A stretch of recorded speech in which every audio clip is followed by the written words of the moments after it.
thank you for joining us for our staff training video. My name is Pastor Julie. I am this year's staff coordinator, and I just want to thank you for responding to God's call to be a staff volunteer for this year's retreat. Today we have two people to help me with this training video. It's Pastor Daniel and then Pastor Andy. And again, I just want to thank you for serving at this year's Unity Retreat as a staff.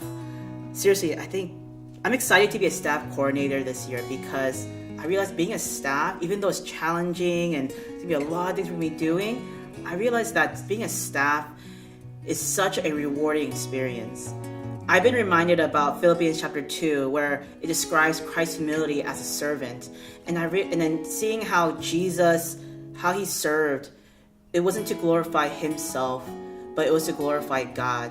And that is what a staff is, that whether everything that we're doing, whether it's big or small, or seen or unseen by others, is all pointing to the glory of God, to show how great our God is. And that is such an amazing thing, that everything that we're going to be doing is affecting for eternity. So I am, again, just so excited and eager to just have you be on board with me and the rest of the staff members. Again, the role of the retreat staff is definitely an important one and very essential, because our primary role as staff is to let the students, to let the leaders, to let everyone in the retreat not be distracted and experience the wholeness and the fullness of what this retreat experience is going to be, to experience what God has in store for each and every one of us. So behind the scenes, when people are not noticing, we are going to be there, making sure that nothing is going to distract anyone, and also we're going to be interceding that any spiritual attacks that we're going to be praying that on the name of Jesus Christ, that they will be overcome in the name of Jesus. And through it all, we're going to be pouring love onto the students through the way that we serve and through the way that we interact with them, seen or unseen. Another great thing about being a staff is that we're part of a team. It's not just one person, but we're all part of one team, God's team.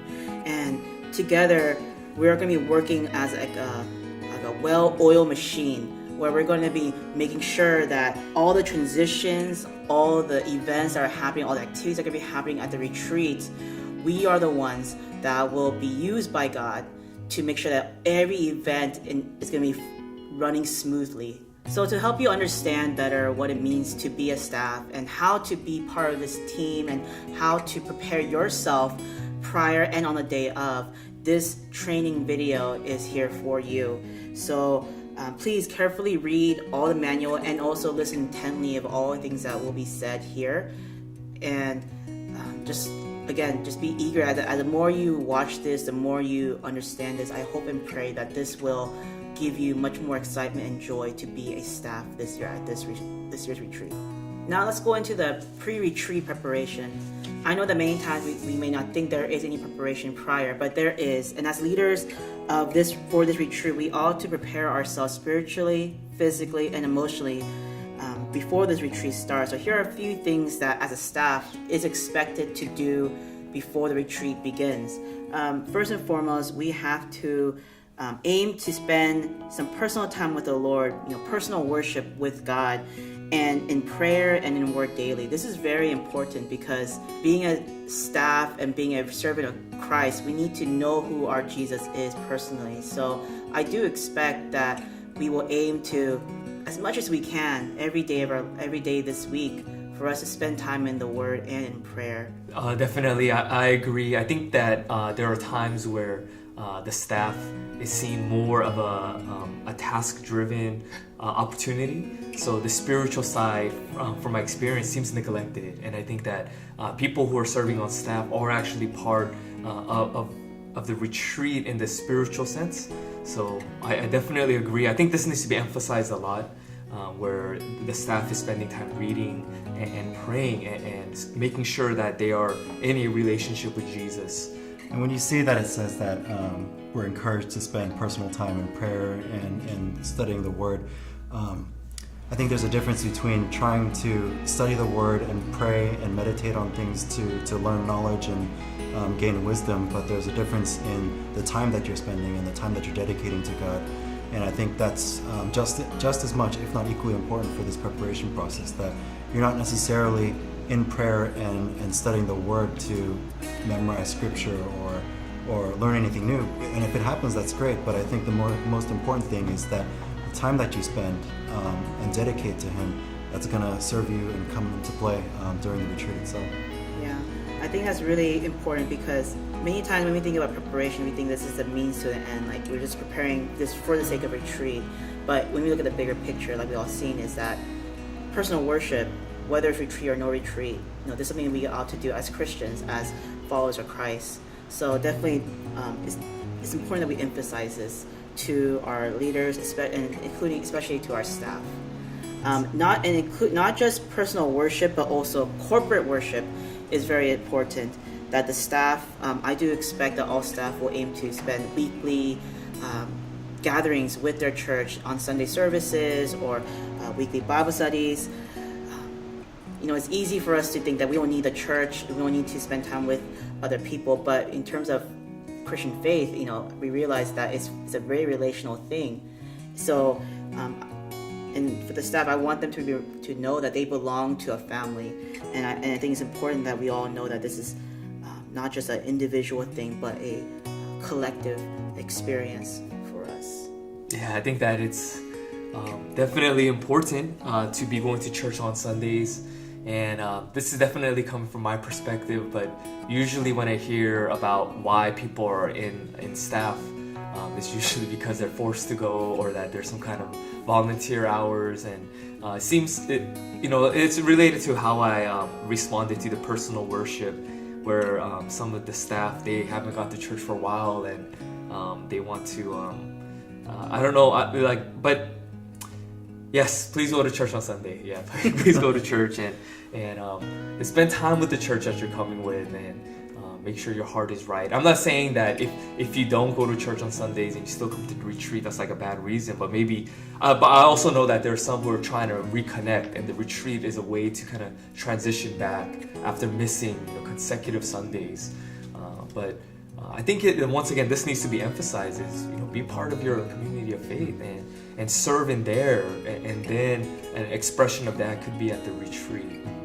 So, I think speaking to that point too, I think the retreat is a unique experience and opportunity for a lot of our churches, because a lot of our churches are smaller.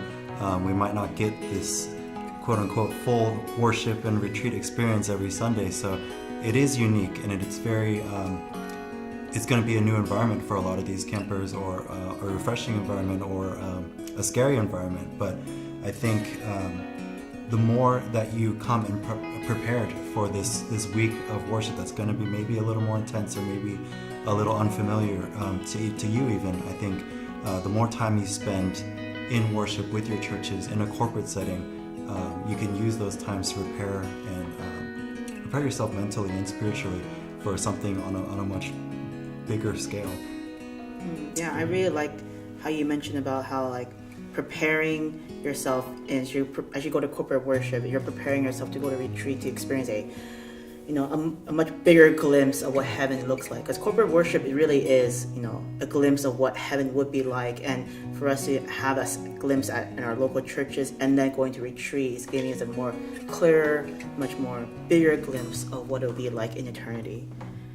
Definitely personal worship, corporate worship, I do expect for all leaders and for all staff. And something that I also would like to see during pre-retreat preparation is communications with me, with the staff coordinator.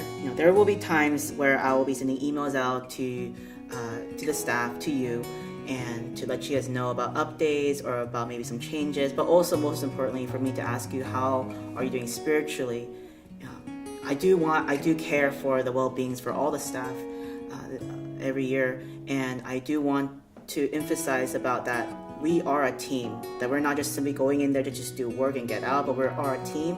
That means that we're going to serve together, we're going to suffer together, we're going to care for each other, and that's why I do want to add this communication with staff coordinator, for you to get to know me, for you and for me to get to know you, and for you to get to know the other staff together, so that when we arrive on the day of, it's not going to be like strangers getting to know each other. It's not like you'll be feeling awkward with me, because prior we have known each other quite a bit, so that when we enter in, we're going to be in sync with the Spirit, in sync with each other. Yeah, I do really like this. I think this wasn't around before. I think this is something new that we're putting into the retreat, and I think it's very important to have this kind of care that's given. And I think that having this kind of communication with one another early on, especially among the staff members, I think will be really beneficial. And hopefully, they signed up and that they're responding to really take advantage, of this time where they get this spiritual oversight as well as this teamwork mentality, put in early to. Hopefully, they're also blessed by it as well, and not just thinking that this staff is just like pouring themselves out, even though they will be. But hopefully, they are blessed, and that it brings them joy being able to serve in this capacity. So. Yeah, the point of all of this and the fact that we added all these things is to show that the retreat doesn't start on that, when the day starts, but retreat starts now. Everything, all the blessings, all the challenges, all the victories and all the battles, it starts now. So for us to prepare this way, our retreat is not 3 nights, 4 days, but actually is however, this many amount of weeks, this amount of months, because we realize that this is all going towards, we're all just part of this amazing opportunity to serve for this amount of time. I just really hope that all staff volunteers realize that everything that we're preparing for is not simply just for the youth or for the leaders. It's both also for yourself spiritually, for your spiritual well-being as well.